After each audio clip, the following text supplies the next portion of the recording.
Alrighty, ladies and gentlemen. Sorry, Ian. Just accidentally blew Ian's eardrum. If you wouldn't mind taking your seats, we've got a few presentations, nothing anywhere near as formal as it has been today. And then there is opportunity for drinks and networking and further chats as we go through.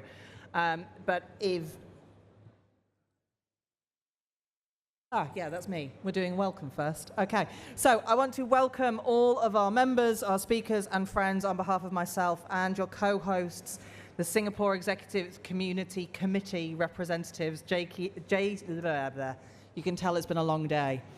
The slipping will carry on, with JC Secker and Will Maker. I welcome all of you today as IOSH's 58th president, and I have about 8 days left until I hand the baton over. It has been, I really can't believe that my term is nearly ended. It has been a phenomenal year. I really do have to stop and pinch myself every so often and remind myself the impact that we, as a profession, as members, volunteers and OSH professionals, the impact that we are making in the world of work. Okay. That's me meeting the king, by the way. So IOSH is an organization founded on its volunteers, and it continues to be shaped by I am also a volunteer, our dedication and influence. Volunteers have always been and will always be at the heart of IOSH. They're playing a vital role in our success and in our mission to create a safer and healthier world of work for everyone. I think what these events really highlight for me is the importance of us coming together, sharing experiences, knowledge, networking, and it is immensely valuable. We are committed to ensuring that everything we do has meaningful impact on individual workers, their organizations, communities, economies, all across the world. And I'd like to indulge for a few minutes, if I may, about sharing my personal reflection and journey, the benefits of being a member of this wonderful institution and what the value of being a Chartered Fellow has meant to me. So my first mentor in health and safety was a previous president who invited me along to a branch meeting. I joined the branch committee not too long after and really got stuck in. I enjoyed being part of a network, a community, and I saw what I could do and wanted to do more. And that's what inspired me initially to go for IOSH's council. I applied, interviewed, and spent an embarrassing amount of time creating a video to ask for our members' votes, partly because I couldn't say Thames Valley Branch Committee properly in one go. It was embarrassing. The amount of times it now takes me to say community committee without getting it wrong, it's taken me the best part of 9 months to get that right now. So I've got into council, and I absolutely loved it. I got my sleeves rolled up. I learned everything I could from the people around me. Council has not and never has been a case of meet 3 times a year, sometimes in person, read some papers and vote on some stuff. It has clear roles and responsibilities within the governance structure and is accountable to the rest of our membership. I felt incredibly privileged to be part of that inner sanctum of IOSH, where members' voices are heard, having regular audiences with our CEO, the chair of our board, and other senior leadership team members, and being able to check and challenge them on behalf of our members from all across the world.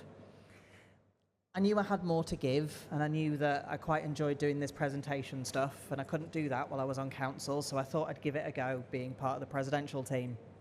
And I applied to be a vice president. The application went in. I was super proud and felt exceptionally ready, and completely flunked the interview. I wasn't successful that first time. So I did another year in council before I decided to try again. And this time, rather than applying for just vice president, I thought, no, why not? Let's go for the big job, and I applied for president-elect as well. And I was super prepared this time, and probably as nervous as I have ever been in my entire life. And for some reason, I think mostly because I was the only person that applied that year, I got it. And that led to a year of kind of being Stuart Hughes' number two, kind of his right-hand woman, learning everything that I could from him, being the vice chair of council, and then this year taking over, being the president and chair of our council. And I have had some incredibly memorable experiences this year representing IOSH. One of my proudest moments is probably meeting His Royal Highness King Charles in Samoa, which is hilarious. We travelled literally the other side of the world and met the king of my own country over there, where I was representing IOSH at the Commonwealth Heads of Government meeting. This year has left such a lasting impact on me. Being president has genuinely been one of the highlights of my career so far. The most rewarding handful of years in my life, both professionally and personally. It is a commitment, I'm not going to lie. I have used every single one of my annual leave days and then some over the past 2 years for doing all of this IOSH stuff. So my family is going to be very happy when I actually next year can actually have a holiday that doesn't include presenting at an IOSH conference somewhere across the world. But what's incredible is you meet amazing people, like-minded people who are passionate and dedicated to our profession and to their institution. I've been professionally stretched. I've got to talk with members all across the world and made some amazing friends. I get to stand, I've had the honor of standing with 50,000 people behind me, all striving for a safer and healthier world of work for every single person we connect with. Like honestly, what could be better than that? And that for me has been some of the value of volunteering for this institution. I haven't been it has built my professional network. I now have a network that if somebody doesn't know within my network, somebody within one of their networks will know. It's also a bit weird because now it's like 2 degrees of separation from virtually everybody within IOSH, which is always interesting. It has increased my self-confidence. Like I think I began last year with a huge amount of imposter syndrome, really genuinely questioning what a young female chartered fellow from the UK had to say to a world of health and safety professionals. But yeah, I can pretty much say, like, I worked for it, I deserved it, I earned it, and every single thing that I have put in to IOSH, I have been paid back tenfold. It's allowed me to be part of a global network, make global connections, and I have friends and colleagues in Australia, New Zealand, Germany, Japan, Canada, literally every part of the world, and I am incredibly proud of that. The life experiences that I've had have been absolutely phenomenal, and my professional development, my professional knowledge and my competency has only increased. Development and growth does not happen inside of your comfort zone. So sitting in your comfort zone thinking, what am I getting out of this? I would challenge you to stretch yourself, and stretch is the bit that makes people uncomfortable. And but when you're in it, like it's been such a joy. And I think being part of a network that supports that vision to creating a safe and healthy world of work for everybody has been absolutely and utterly honourable, and what a vocation to have. So, not that I'm looking at anybody in particular in this room that we're trying to persuade gently to, after he's got his certified membership, to now join as chartered. For me, the value of chartership, particularly as a young professional, and now as a chartered fellow, so that's when you've done 5 years as a chartered member and you've given back to the institution, you get your enamel badge upgraded to a gold one, which is really fancy and really exciting. It has enabled me to demonstrate that I am first and foremost competent at what I do, that I have been tested by my peers, and I have been found to meet the criteria. It's given me a huge amount of confidence in not only who I am, but what I am and what I do as a profession.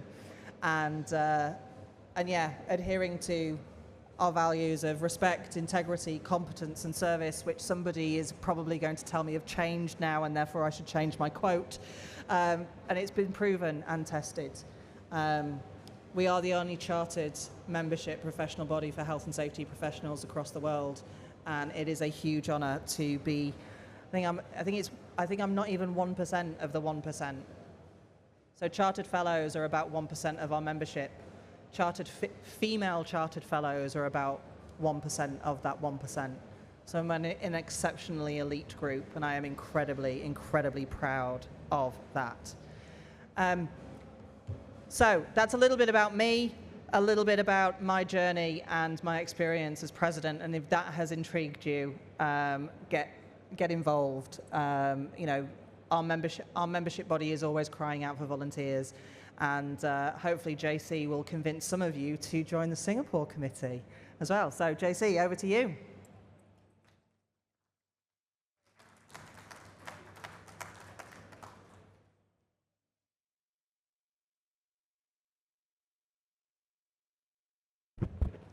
Thank you, Kelly. And if you don't mind, can I reuse the slide that you already used about the benefits of volunteering? Because you put everything in there. There's nothing left for me to speak.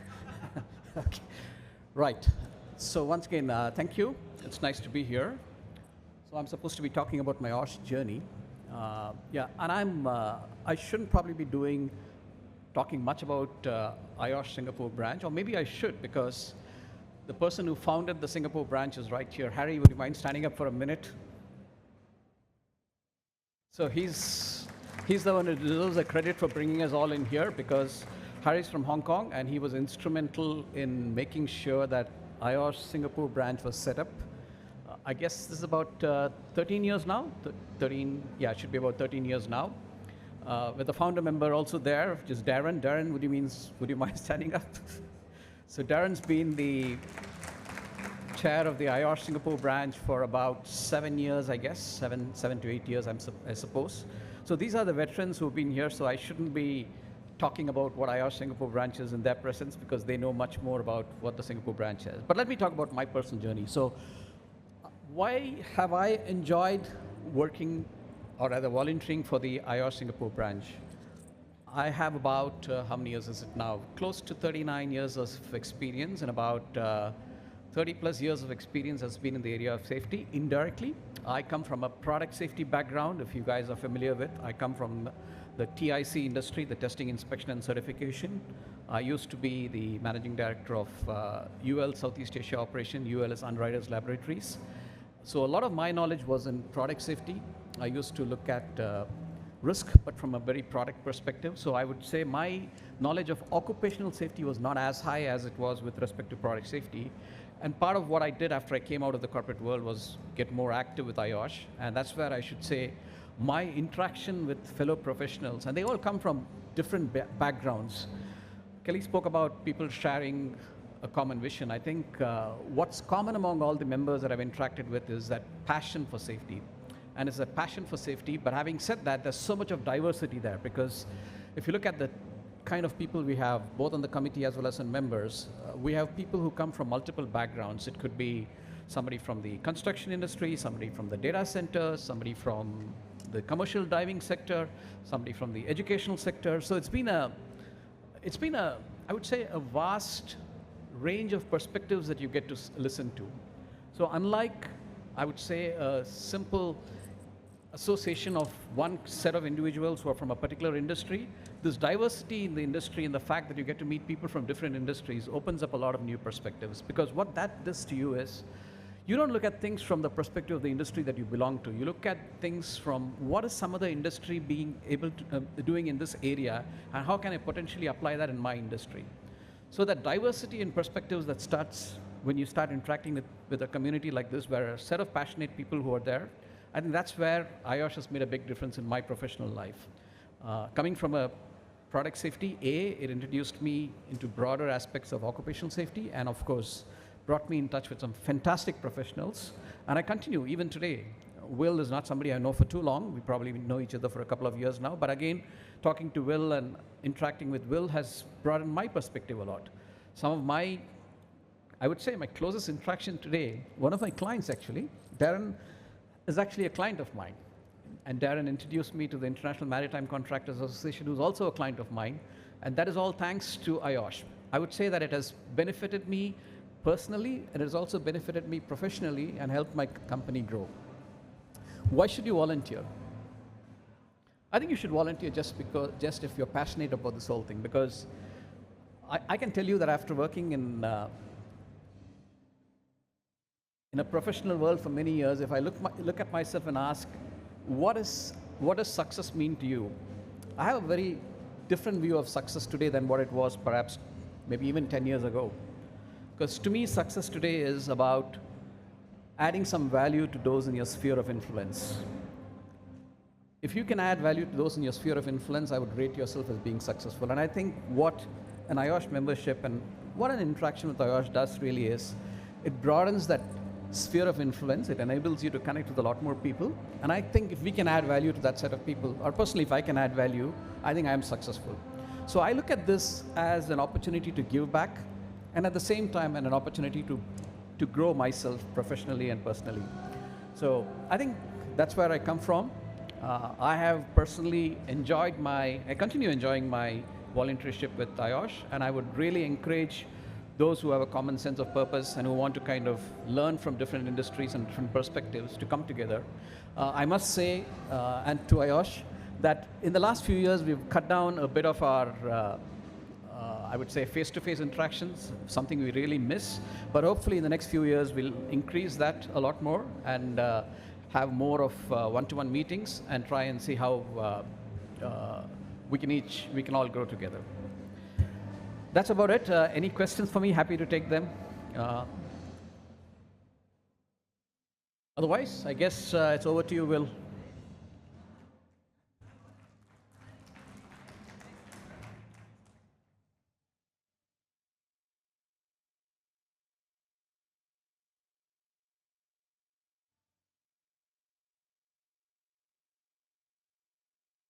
Hi guys, can you hear me? So only two things. I know outside they are doing something. We need to figure out later what they are doing. Second, after both of them have spoken, I don't know what else to speak, because probably I'm the youngest in terms of experience compared to them. But I'll try to be as crispy as possible. So my name is Will Michael. I was born in Portugal but raised rest of the world. And I've been in HSE close to 25 years now. Yeah. So I didn't start from health and safety. I've never been in health and safety before. I'm a civil engineer, and all the safety journey starts after a very bad accident. So not sure if everyone from construction line. So we are building a 7-story shopping mall, and we are doing an inspection for reinforcement for concrete works, if you're familiar. And me and my friend, we were walking at the edge of the slab. And back then, it's not like now, you know, you don't have guardrail protected well. So what we used to have is just a danger tape. And the concrete bucket was traveling, and the next thing I know, the friend is not beside me, and I was looking for him, and unfortunately he fell and he died. Okay, this is a true story. So was trying to understand what this is all about, and my intention back then was trying to get insurance coverage for the family. And when I did involve a little bit more, trying to understand the investigation, the prevention, the corrective, then automatically, you know, a sense of responsibility came to me. Whether it voluntarily came to me or because I was really passionate with that actions, I started to learn HSE after that, and got my professional certification done. And there was no turning back. I started a bit late in HSC, but I will say it was really an amazing journey. I'm still continuing that journey. And I'm sure most of you will agree that, you know, when you're able to save someone's life, the joy is different, and it's more than financial reward or anything. I think that's something I'm very passionate. And as I mentioned, I'm not from health and safety, like, you know, directly from civil engineering, and I'm from project, I'm from operation. All I used to care about getting the project done on time, right? And I don't mind even saying, like, Back then, I wasn't even looking at how safe we can complete a project. And the reality is like we try to figure out how fast we can do with a quality work. And that one accident changed my whole view of how we need to work. And from there, IOSH came in, and I learned a lot from IOSH. And just for your info also, English is my third language, so I'm not really good in English, even worse back then. And when IOSH came in, I approached, and the way they have supported me, it really improved my knowledge and my technical ability to manage a healthy health and safety environment. And not only that, what I really appreciate from IOSH back then was the documentation and also the standards or even best practice, right? When they offered, it's not something that's being pushed to you. It's not what I meant is like, they don't throw it to you and they expect you to follow, but there is a beautiful, well-thought process behind those practices. Even the standards that are coming in, it will be, firstly, is practical. You can actually implement it anywhere in the world. And the effort to ensure it is as simple as possible is tremendous. When I get more involved in IOSH, I'm now sitting as one of the EXCO member, I had the opportunity also to work and looking these processes and involving myself. And I think it's amazing. What IOSH has given me, first, the confidence to be a professional. Secondly, I also had amazing networking with the team. Like, I can just pick up my phone, I can call one of my IOSH member anywhere. And most of the time, it's a very positive networking, including sharing information. Sometimes we HSC people, we tend to get drained out because of the challenges we are facing, and it's not easy to become HSC now. I was listening some of the conference, then I realized that I still need to learn a little bit more about AI. It looks like it's scary than it's more knowledgeable, so I'm going to speak with Cam later. But having that kind of networking, I think is very useful for us on the personal level and also on our career-wise. I'm a local product here, so I started at a very junior level in HSC, and now I'm the global senior director. I've been traveling quite a bit. 80% of my time is outside of Singapore, and all this is because the knowledge, the network, and also, of course, we need to work along that. But I think having OSH as a partner for us to know better, to understand, and in fact, you can even call anyone in IOSH and also discuss about the challenges you have, not personal challenges, occupational safety and health challenges. I'm sure they will be able to support, and we are here in Singapore to support. So join us and let's grow. Thank you.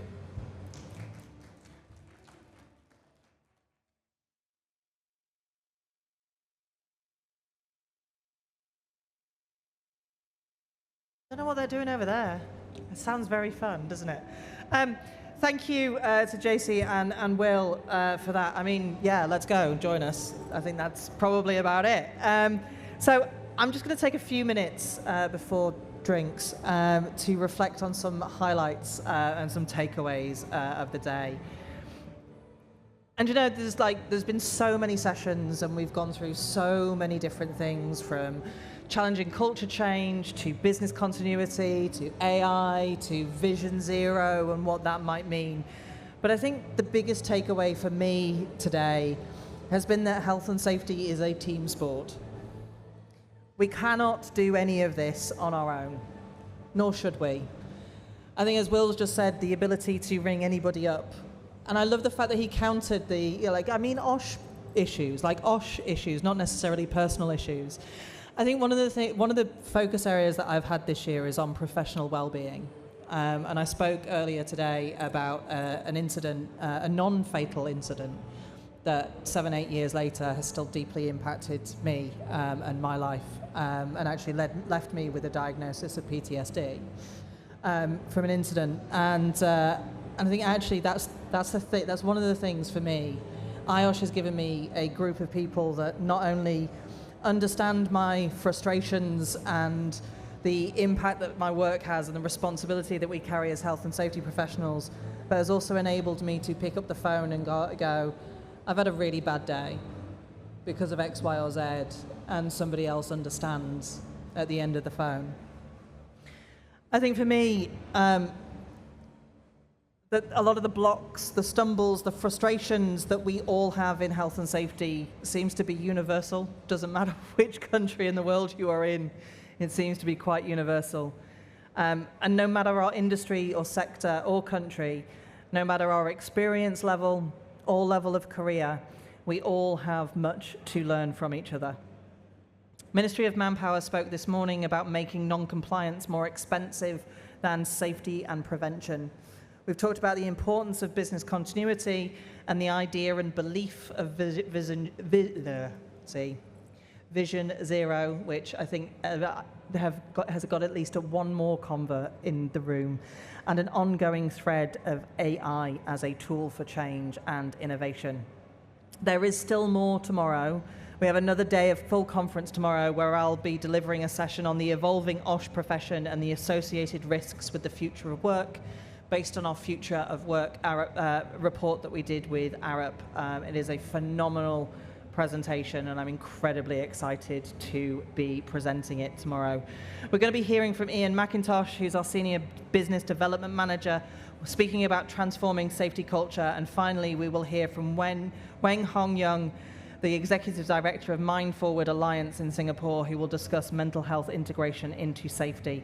So that just leaves me with a few final thanks, if that is okay, before drinks. Drinks and snacks became a theme through every single one of these events that I've done. I'm like, don't worry, we're closer to drinks and snacks. So firstly, a huge thank you to the IOSH Singapore community and their interest and their availability for today. 19 Group, who are the event organisers, for organising and for hosting us over today and the next few days. The Ministry of Manpower for being so open with their time and their ability to present for us today, and every single one of the speakers at the IOSH conference today and tomorrow. Can we have a round of applause, please, to go along with the alarm?